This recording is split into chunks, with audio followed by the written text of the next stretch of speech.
Marcos 14. Dali a 2 dias era a Páscoa e a festa dos pães asmos.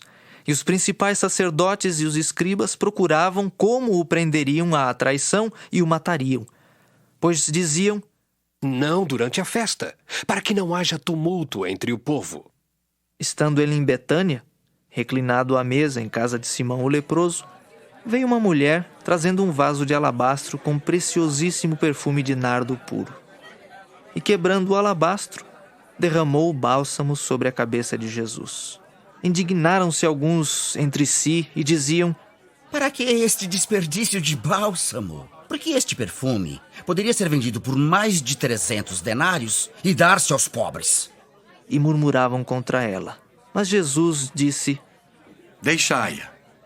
Por que a molestais? Ela praticou boa ação para comigo.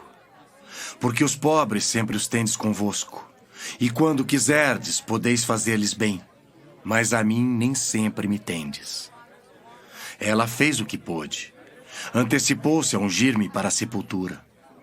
Em verdade vos digo, onde for pregado em todo o mundo o evangelho, será também contado o que ela fez para a memória sua.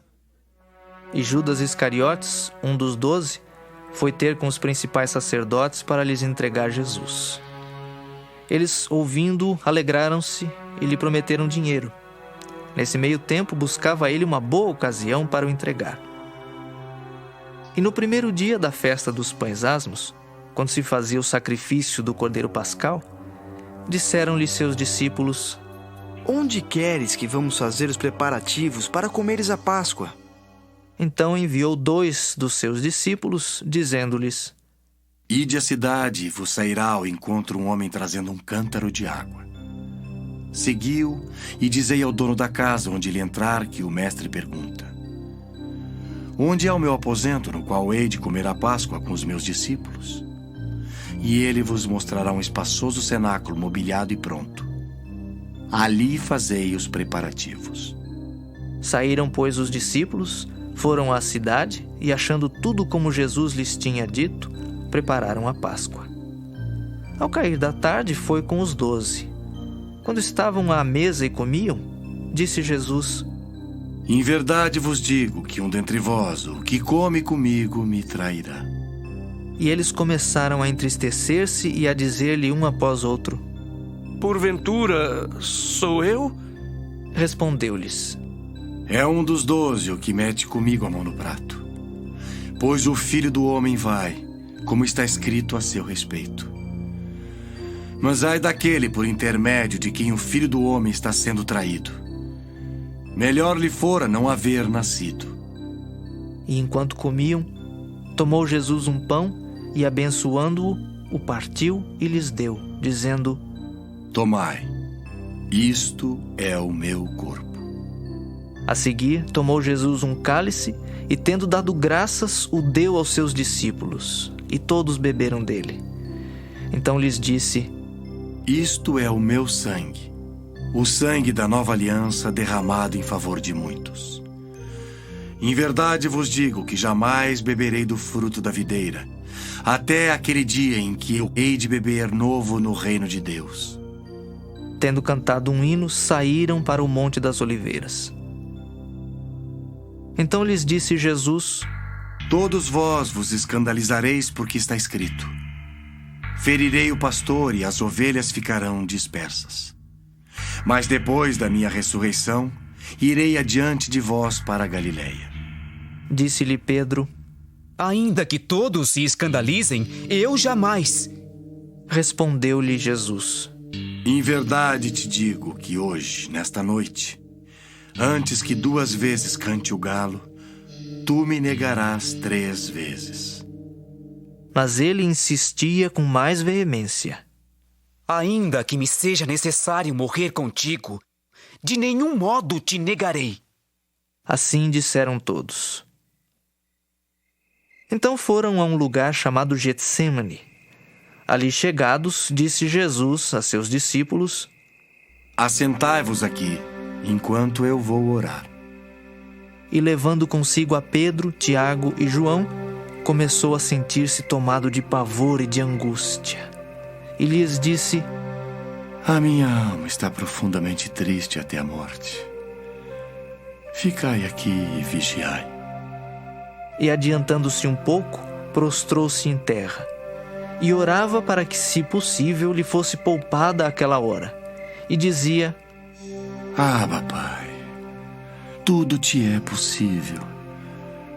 Passa de mim este cálice. Contudo, não seja o que eu quero, e sim o que tu queres. Voltando, achou-os dormindo e disse a Pedro: Simão, tu dormes? Não pudeste vigiar nem uma hora? Vigiai e orai para que não entreis em tentação. O espírito, na verdade, está pronto, mas a carne é fraca. Retirando-se de novo, orou, repetindo as mesmas palavras. Voltando, achou-os outra vez dormindo, porque os seus olhos estavam pesados e não sabiam o que lhe responder.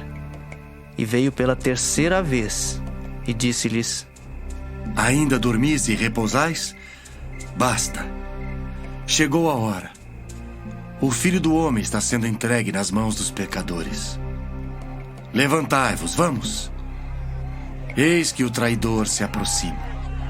E logo, falava ele ainda, quando chegou Judas, um dos 12, e com ele, vinda da parte dos principais sacerdotes, escribas e anciãos, uma turba com espadas e porretes. Ora, o traidor tinha-lhes dado esta senha: Aquele a quem eu beijar é esse. Prendei-o e levai-o com segurança. E logo que chegou, aproximando-se, disse-lhe: Mestre. E o beijou. Então lhe deitaram as mãos e o prenderam. Nisto, um dos circunstantes, sacando da espada, feriu o servo do sumo sacerdote e cortou-lhe a orelha. Disse-lhes Jesus: Saístes com espadas e porretes para prender-me como a um salteador. Todos os dias eu estava convosco no templo ensinando e não me prendestes. Contudo, é para que se cumpram as Escrituras. Então, deixando-o, todos fugiram. Seguia-o um jovem, coberto unicamente com um lençol, e lançaram-lhe a mão. Mas ele, largando o lençol, fugiu desnudo. E levaram Jesus ao sumo sacerdote, e reuniram-se todos os principais sacerdotes, os anciãos e os escribas. Pedro seguira-o de longe até o interior do pátio do sumo sacerdote e estava assentado entre os serventuários, aquentando-se ao fogo. E os principais sacerdotes e todo o sinédrio procuravam algum testemunho contra Jesus para o condenar à morte e não achavam. Pois muitos testemunhavam falsamente contra Jesus, mas os depoimentos não eram coerentes. E levantando-se alguns, testificavam falsamente, dizendo: Nós o ouvimos declarar: Eu destruirei este santuário edificado por mãos humanas, e em 3 dias construirei outro, não por mãos humanas. Nem assim o testemunho deles era coerente. Levantando-se o sumo sacerdote, no meio, perguntou a Jesus: Nada respondes ao que estes depõem contra ti? Ele, porém, guardou silêncio e nada respondeu. Tornou a interrogá-lo o sumo sacerdote e lhe disse: És tu, o Cristo, o Filho do Deus bendito? Jesus respondeu: Eu sou.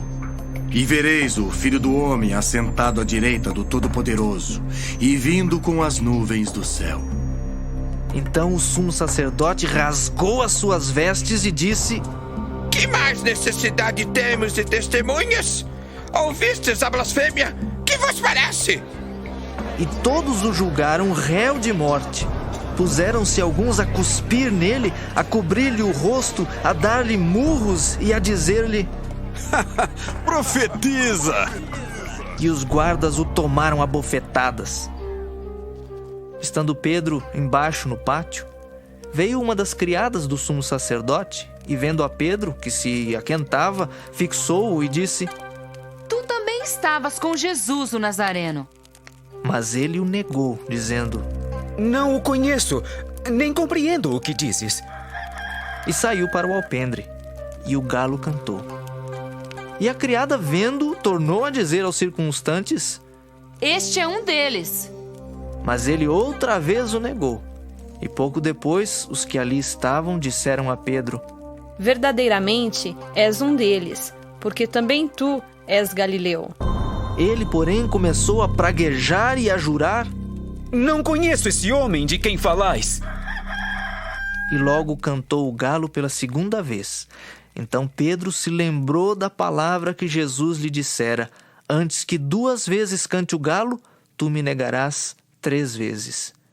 E caindo em si, desatou a chorar.